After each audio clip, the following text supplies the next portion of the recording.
Brazil এইভাবে হেক্সা mission complete করবে? এতটা খারাপ ফুটবল খেলেও বিশ্বকাপ জেতার স্বপ্ন দেখা যায়? কার্লো আনচেলত্তি আজকে যে কী করেছে সে নিজেও সেটা জানে না। একটা ম্যাচে সে ভিনিসিয়াস জুনিয়রকে স্টার্ট দিয়েছে। আমরা সবাই জানি ভিনিসিয়াস জুনিয়র প্রেস কম করে এবং এই জন্য তার এমন প্লেয়ার সিলেক্ট করা উচিত যে প্লেয়ারগুলো একটু বেশি প্রেস করে কিংবা ডিফেন্সিভ ওয়ার্ক রেট একটু বেশি দেয়। কিন্তু তার পরবর্তীতেও সে ইগোর থিয়াগোকে নামিয়েছে এবং নামিয়েছে লুকাস পাকেতাকে, যারা ওইভাবে ডিফেন্সে হেল্প করে না। তার পরবর্তীতে সে বেঞ্চ করেছে ম্যাথিস কুনহাকে। মানলাম সে ইগোর থিয়াগোকে নামিয়েছে, এই জন্য ম্যাথিস কুনহাকে বেঞ্চ করেছে, কিন্তু এর পরবর্তীতে যখন সাবস্টিটিউটগুলো করা হলো তখন কেন অ্যানরিককে নামানো হলো না? আপনি ইগোর থিয়াগোর জন্য 60 মিনিট রাখতে পারেন, আপনি অ্যানরিকের জন্য 1 মিনিটও রাখতে পারেন না? এটা আসলে কেমন সিলেকশন আমার মাথায় ঢুকতেছে না। এর পরবর্তীতে আসতেছে প্লেয়ারদের অ্যাবিলিটি। এই ব্রাজিলিয়ান প্লেয়ারদেরকে যদি আপনারা ক্লাব ফুটবলে দেখেন তখন দেখবেন সবাই ফায়ার হয়ে থাকে, সবাই পুরোপুরি বাঘ হয়ে থাকে, কিন্তু যখন সময় আসে নিজেদের টিমের জন্য কিছু করার, নিজেদের জাতীয় দলের জন্য কিছু করার, তখন সবাই বিড়ালে পরিণত হয়ে যায়। ইগোর থিয়াগোর কথা চিন্তা করে দেখুন, প্রিমিয়ার লিগে সে সেকেন্ড টপ স্কোরার, মানে আর্লিং হাল্যান্ডের চাইতে সে মাত্র 2টা গোল কম করেছে, কিন্তু আজকে লিটারালি সে প্রাইম লুকাকু হয়ে গিয়েছে।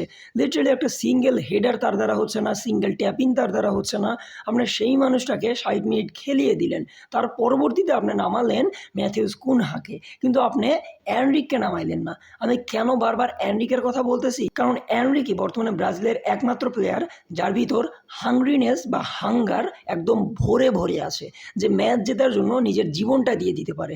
অন্যদিকে আসতেছে রাফিনহা। রাফিনহা বার্সেলোনায় যখন খেলে লিটারালি সে তার জীবন দিয়ে খেলে, কিন্তু ব্রাজিলে কালকের খেলা দেখে আমার সেটা মনে হয়নি। লিটারালি সে মাঠে শুধুমাত্র দৌড়াইছে, এর পাশাপাশি সে আর কিছুই করেনি। এখন আসা যাক ভিনিসিয়াস জুনিয়র। ফার্স্ট হাফে Vinicius junior was brilliant, he was unstoppable, কিন্তু প্রথম 20 মিনিটে সে টাচ নিয়েছে মাত্র 2টা। মানে বোঝাই যাচ্ছে ব্রাজিলের কন্ডিশন আসলে কতটা খারাপ ছিল। এর পরবর্তীতে সে গোল করে এবং তার টিমকে ম্যাচে ফিরিয়ে আনে, কিন্তু তার পরবর্তীতে সেকেন্ড হাফে তো তাকে ওইভাবে আর খুঁজেই পাওয়া যায়নি।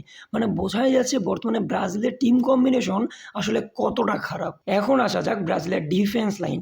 ব্রাজিলের ফুলব্যাক যে খুব খারাপ এটা মোটামুটি আমরা সবাই জানি, কারণ ফুলব্যাকরা তাদের ইনজুরির কারণে ওয়ার্ল্ড কাপ থেকে ছিটকে গিয়েছে, কিন্তু বর্তমানে তাদের ডিফেন্স লাইনের সেন্টার ব্যাক পেয়ারিং হিসেবে যারা রয়েছে তারা তো ওয়ার্ল্ড ক্লাস, মার্কিউনোস এবং গ্যাব্রিয়েল। কিন্তু এই দুইজন থাকার পরও আমাদের স্লাম সাইবেরি সে যেভাবে গোলটা করে লিটারালি এলিসন বেকারের মাথার উপর দিয়ে চিপ করে দিয়ে, মানে বোঝা যাচ্ছে ব্রাজিলের ডিফেন্স লাইন এইবার অনেক বেশি খারাপ।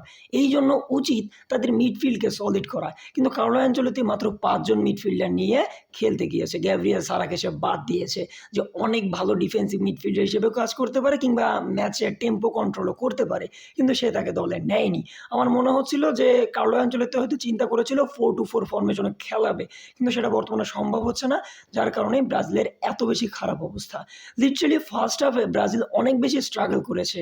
ব্রাজিলের স্ট্যাট যদি আমরা দেখি তাহলে দেখবেন ব্রাজিলের চাইতে আমাদের মরক্কো স্ট্যাট অনেক ভালো, কিন্তু সেকেন্ড হাফে সেটা ব্রাজিল একটু বেশি কমিয়ে আনতে পেরেছে এবং ব্রাজিল নিজেদের ইমপ্রুভমেন্ট আনতে পেরেছে। এটা কিভাবে আনলো? এটা আনলো ফ্যাবিনো এবং কুনহাকে নামিয়ে, তার পাশাপাশি লুইস হেনরিকেকে নামিয়ে। মানে বোঝাই যাচ্ছে যে এইবারের স্কোয়াড সিলেকশন কার্লো আনচেলত্তির অনেক বেশি খারাপ ছিল, কিন্তু আমার মনে হচ্ছে এই জায়গা যদি অ্যানরিককে স্টার্ট দেওয়া হতো উইঙ্গে, আমার মনে হয় অ্যানরিক খুব ভালো কিছু করলেও করতে পারতো, কারণ অ্যানরিকের কাছে পেস আছে, অ্যানরিকের কাছে ফিনিশিং আছে।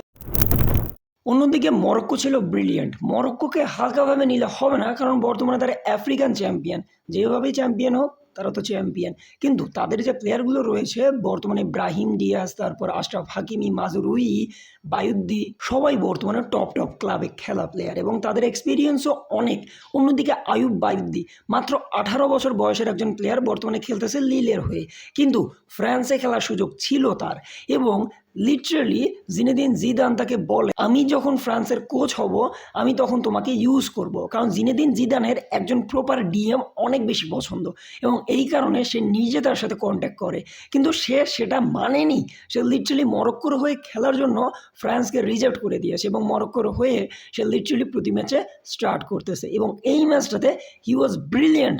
সে যেভাবে ইন্টারসেপ্ট করেছে, সে যেভাবে বল উইন করেছে, সে যেভাবে প্রোগ্রেসিভ পাস দিয়েছে, মানে লিটারালি হি ওয়াজ ব্রিলিয়ান্ট। এবং মাজুরুই হচ্ছে একজন রাইট ব্যাক, কিন্তু এই ম্যাচটাতে সে একজন লেফট ব্যাক হিসেবে খেলেছে, কিন্তু এই মাঠে সে ছিল সেরা। সেটা কিভাবে হয়েছে? সেটা হয়েছে ব্রাজিলের ভুলভাল ডিসিশনের জন্য। এবং আমার মনে হচ্ছে এইভাবে যদি ব্রাজিল কন্টিনিউ করতে থাকে, আমার মনে হয় না তারা গ্রুপ টপ করতে পারবে। কারণ বর্তমানে স্কটল্যান্ড রয়েছে গ্রুপের টপে, এবং স্কটল্যান্ডের সাথে যদি ব্রাজিল কোনোভাবে হেরে যায় বা ড্র করে, তাহলে আমার মনে হয় না তারা গ্রুপ টপ করতে পারবে। আপনাদের কি মনে হচ্ছে? কমেন্ট বক্সে অবশ্যই জানিয়ে দিবেন।